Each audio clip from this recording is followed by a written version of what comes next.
ठरलं तर मग मालिकेचा आजचा भाग फार कमालीचा आहे. तर झालंय असं प्रेक्षकांनो, की प्रिया महिपतवरती पहारा देतानाच नेमका अश्विनचा फोन गेल्याने अचानकच सायली अर्जुनने महिपतचा आवाज ऐकलाय. आता दोघेही सावध झालेत. त्यातच प्रियाला मारण्याच्या धमक्या देणाऱ्या महिपतचं तोंड प्रियाने तिच्या एका ब्रह्मास्त्राने बंद केलंय. आणि बाबू ड्रायव्हरला कोर्टात हजर करून सायली अर्जुनला एक महत्त्वाचा क्लूही मिळणार आहे. आणि सोबतच या अपघाताच्या केसला एक वेगळीच दिशा लागणार आहे. त्यातच नागराजला प्रतिमा आणि रविराजाने घराबाहेर पडण्याची बंदी घातली. बघूयात मग हे ट्विस्ट नक्की घडतायत तरी कसे. त्यासाठी भाग शेवटपर्यंत नक्की बघा. आणि हो, भाग कसा वाटतो ते कमेंट जरूर करून कळवा. अर्जुन मुद्दामच काम टाळण्यासाठी सायलीचं तोंड भरून कौतुक करतो. वा बायको, मानलं तुला. डोळ्यात की एक्सरे मशीन. त्यावर सायली त्याला टोमणा मारते. समोर पडलेला पसारा बघण्यासाठी बायकोची नजरच पुरेशी. एक्सरे मशीनची गरजच नाही आहे. अर्जुन छातीवरती हात पडवत म्हणतो की वा वा वा वा, मानला बायको तुला. याचसाठी केला होता अट्टहास. सायली पुन्हा टोमणा मारते. वकील साहेबांकडे प्रत्येक प्रश्नाची उत्तरं तयारच असतात म्हणा. अर्जुन म्हणतो ते बरोबर आहे, पण वकिलीनबाई पण जास्तच कमालीचे आहेत. पुन्हा तो विचारतो की चला झोपायचं का. सायली त्याच्याकडे अशी डोळे वटरून बघते की बिचाराला बायकोचा धाक लगेच लक्षात येतो. पटकन उठतो आणि एखाद्या रोबोटसारखं काम पटापट आवरून घेतो. केलेला सगळा अस्ताव्यस्त पसारा तो स्वतःच आवरतो. आणि सायली मात्र त्याच्याकडे कौतुकाने पाहतच राहते. अर्जुन जेव्हा पेडवरती जाऊन बसतो आणि सायलीला म्हणतो की ठीक आहे, झालं काम.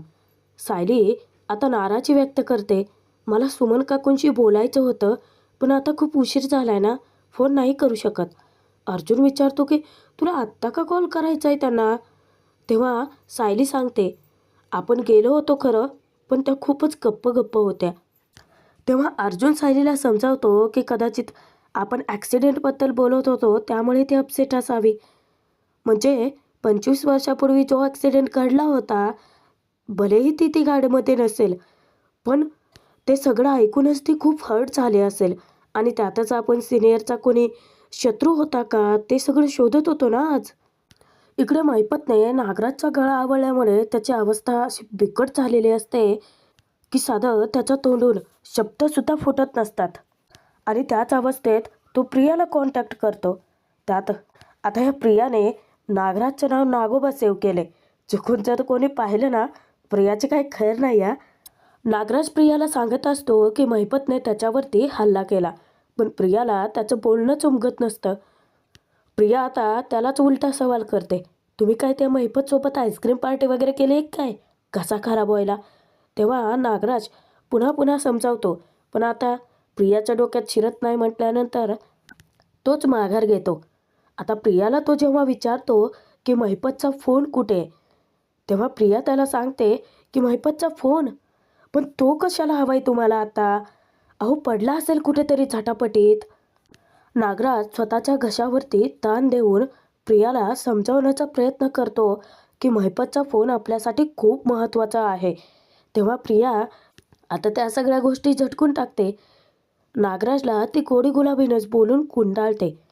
बरं ठीक आहे काका, आपण महिपतचा फोन शोधूयात. तुम्ही ना ते आधी घशाचं काहीतरी बघा, गुळण्या वगैरे करा, घशावरती उगाचच ताण देऊ नका, असं सांगून फोन ठेवते. पण या प्रियाने महिपतसोबतच नागराजला सुद्धा मूर्खात काढलेलं असतं. कारण प्रियाने गुपचूपच महिपतचा फोन ढापलेला असतो. मनातच ती आनंद साजरा करत म्हणते की महिपतचा फोन, नागोबा तुझ्यासाठी किती महत्त्वाचा आहे मला माहिती आहे, फक्त तुला सांगायचं राहून गेलं रे. आणि नागराजच्या मूर्खपणावर तिला खूपच हसू येतं. त्यानंतर दुसऱ्या दिवशी सायली अर्जुनशी बोलत असते. सोबतच तिने आता अर्जुनचे ऑफिसला जाण्याचे कपडे काढून ठेवलेले असतात. हे बघा, अस्मिताताईंना शॉपिंगला जायचं आहे आणि मला त्यांच्यासोबत जावं लागणार आहे. तुम्ही जाणार आहात का रविराज काकांकडे. अर्जुन नुसता शुंभासारखा उभा असतो आणि काहीतरी गहन विचारामध्ये अडकून पडलेला असतो. सायली बोलतही जरी नसली तरीसुद्धा तो फक्त हुंकारा टाकतो. आता सायली त्याच्यावरती इतकी भडकते, टावेल घेऊन येते, अर्जुनच्या भोवती ती जोराचं फडकते. आहे तेवढा सगळा राग त्याच्यावरती काढते. तुम्ही सकाळी सकाळी असे माझ्यासमोर पुतळ्यासारखे उभे राहू नका. मी विचारलेल्या सगळ्या प्रश्नांची उत्तरं द्या ना. हा टावेल घ्या आणि पटकन आवरून घ्या. मला खाली जायचं हो रांगोळी काढायला. तेव्हा अर्जुन वैतागतच मानतो की बरं, अगं पण मी बाबूचाच विचार करत होतो. तेव्हा सायली विचारते की ते ड्रायव्हरचा. पण का? तेव्हा अर्जुन महत्त्वाचा पॉईंट सायलीला समजावतो की तो बाबू म्हणजे आपल्यासाठी की फॅक्टर आहे. म्हणजे त्याने आपल्याला माहिती दिली, पण आपण त्याला तसंच तुळजापुरात सोडून आलो आहोत. आपल्याला त्याला शोधून आणावंच लागेल. आणि त्यालासुद्धा माहिती आहे की त्याच्याकडे महत्त्वाची इन्फॉर्मेशन आहे. त्यामुळे तो सुरक्षित राहणार नाही आणि त्याचमुळे तो आपल्याला किंवा पोलिसांना इझिली सगळी इन्फॉर्मेशन देऊन टाकेल. सायली विचारते की म्हणजे त्याला इकडे घेऊन जरी आलो तरी त्याच्या सुरक्षेची जबाबदारी आपलीच असेल. अर्जुन म्हणतो की एक्झॅक्टली. आता अर्जुनने पक्का निर्धार केलेला असतो की बाबूला शोधून आणायचंच. इतक्यातच नेमका रविराजांचा फोन येतो. रविराज विचारतात की अर्जुन निघताय ना तुम्ही? अर्जुन सांगतो की हो हो, पण सिनियर एक काम कर, तू जाऊन इन्स्पेक्टर सावंतांना भेट आणि आपण काल जी काही इन्फॉर्मेशन काढली ती मिस्टर सावंतांना दे आणि सगळे रेकॉर्ड बघ. रविराज म्हणतात की हो, ते सगळे रेकॉर्ड तर चेक करावे लागतीलच. त्यानंतर अर्जुन फोन ठेवतो. सायली आता गहन विचारामध्ये अडकलेली असते. आता अर्जुन बघा काय करतो, मुद्दामच तो सायलीची जागा घेतो. तो म्हणतो की चल आवरायचं मला. सायलीही त्याच्यासारखंच वागते, फक्त हुंकारा देते. अर्जुन मुद्दामच चोराचा टावेल झटकतो. सायली डचकते. हे काय चाललंय तुझं? किती काम आहेत मला? जा पटकन पटापट आवरून घे. निघायचं म्हटलं ना आपल्याला, आणि मला जाऊन खाली. आता मात्र सायलीला इतकं हसू येतं. अर्जुन लगेचच चाचपडल्यासारखा करतो, कारण त्याचा खूप मोठा पचका झालेला असतो. तो सायलीसारखीच ॲक्टिंग करायला गेला आणि मोठा पचका झाला. तो म्हणतो की रांगोळी काढता येत नाही मला, मी जाऊन फ्रेश होतो. सायलीला इतकं हसू येतं. थोड्या वेळाने सायली खालती असते, दारामध्ये रांगोळी घालते. इतक्यातच प्रिया घाई गडबडीतच घरातून बाहेर पडत असते. ती नागराजशी फोनवरती बोलते. आता नागराजवरती इतकी चिडचिड करते, तुमच्यामुळे ना किती काही होते मला घरातून बाहेर पडताना, कळते का तुम्हाला? तेव्हा नागराज तिकडून प्रियाला मुद्दामच खडसावतो. ए, तू इथे येऊन काय माझ्यावरती उपकार करत नाही आहेस? तुझं येणंही तितकंच महत्त्वाचं आहे. प्रिया वैतागतच म्हणते की हो कळतंय मला, ठेवा फोन. आणि ती काही गडबडीतच बाहेर पडते. आता सायलीने ते सगळं पाहिलेलं असतं. इकडे अस्मिताच्या रूममध्ये सचिन अस्मिता दोघे एकमेकांसमोर येतात, पण अस्मिता त्याच्यापासून तोंड फिरवते. आता सचिनला तिचं वागणं जरा जास्तच खटकतं. मनात त्याचा एकच विचार घोळतो की अस्मिता संशय वाढलाय आणि तो संशय लवकरात लवकर काढायला हवा. इतक्यातच अस्मिताच्या हातून पुस्तक खाली पडतं आणि सचिनला तिची मदत करण्याची संधी मिळते. तो येऊन तिला थोडंसं दटावतो. अस्मी, अगं तू कशाला असं वागतेस? मी आहे ना. तो पटकन ते पुस्तक उचलून देतो. अस्मिता त्याच्यावरती डाफरते. आत्ता आहेस, थोड्या वेळाने नसशीलच. तेव्हा सचिन सांगतो की अस्मी, मी कुठेही जाणार नाही आहे. अस्मिता जा विचारते. अरे पण तू तर 2-3 दिवसासाठी बाहेरगावी जाणार होतास ना? सचिनसुद्धा साक्षीपेक्षा जास्त शातीर आहे, कारण अस्मिताला तो बरोबर गुंडाळतो आणि आपल्या बाजूने वळवतो. तो सांगतो की हो, माझ्या इथे पनवेलमध्ये एक महत्त्वाची मीटिंग आहे, पण मी ती अटेंड करणार नाही आहे, कारण माझी बायको अपसेट आहे. आणि तसंही अस्मी, HR डिपार्टमेंटमध्ये मोठा प्रॉब्लेम झाला आहे, पण मी तिथे जाणारच नाही आहे. कारण मी ठरवलं आहे, मी आता काहीच काम करणार नाही आहे.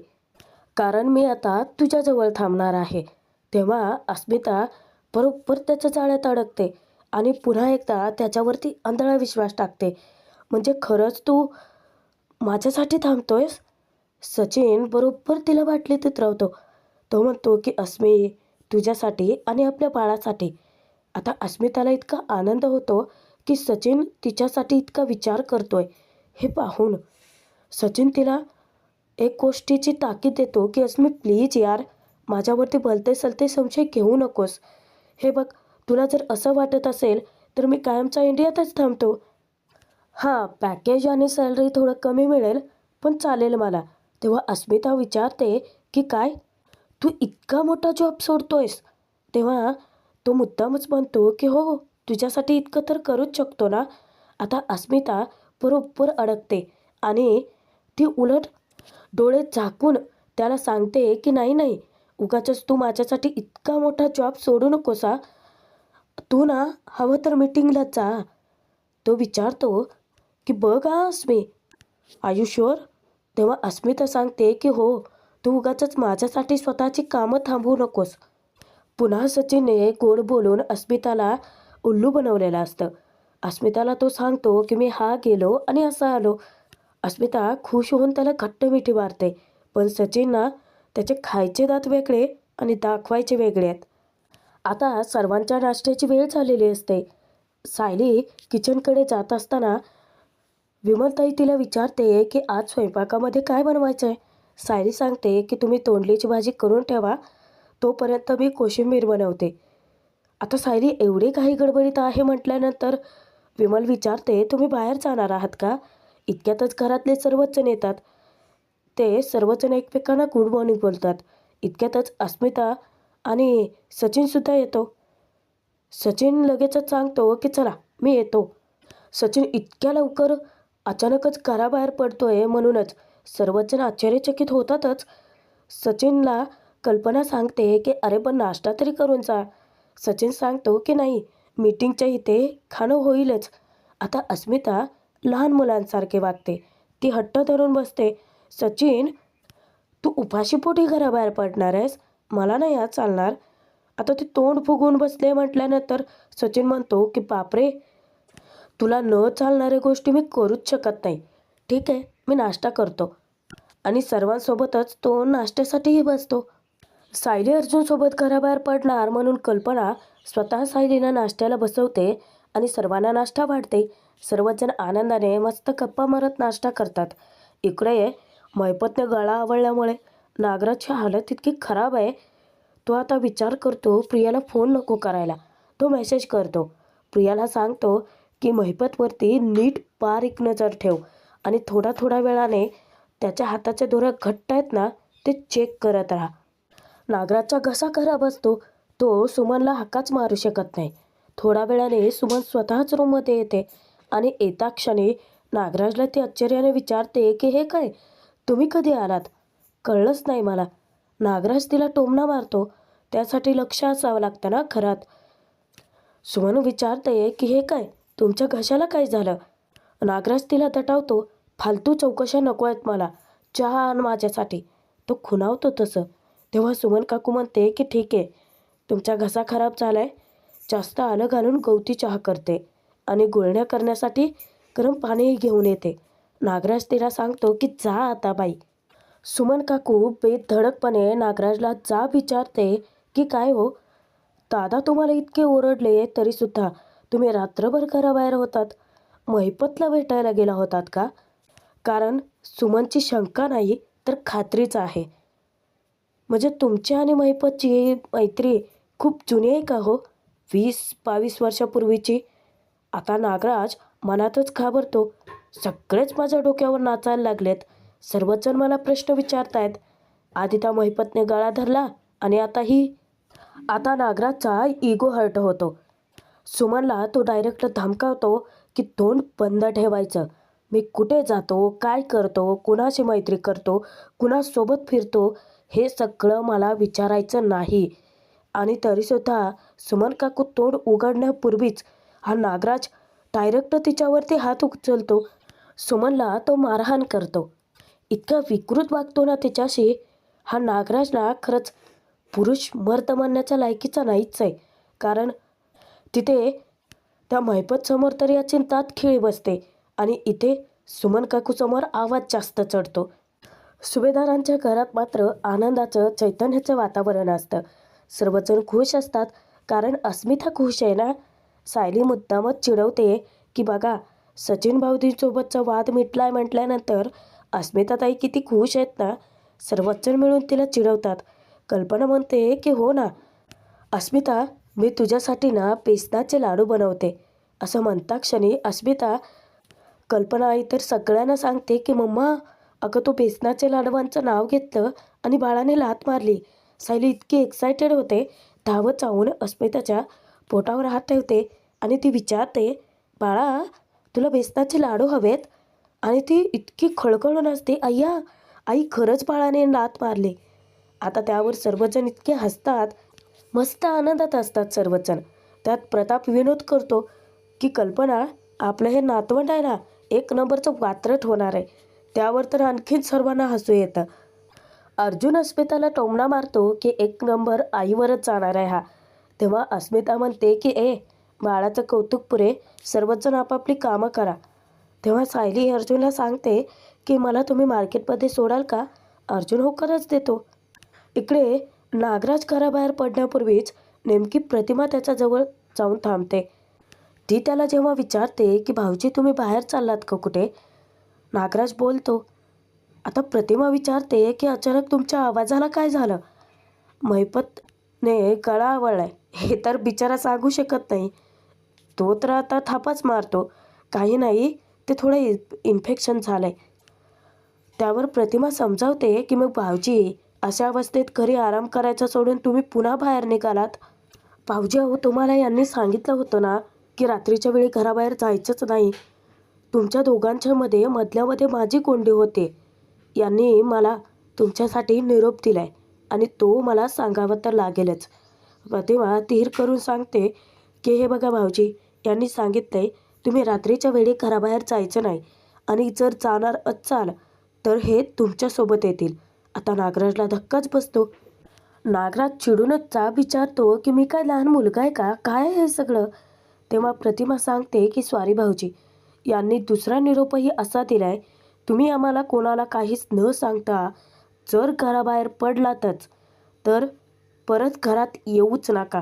आता तर नागराजला आणखीनच धक्का बसतो. नागराज पुढे काय बोलणार?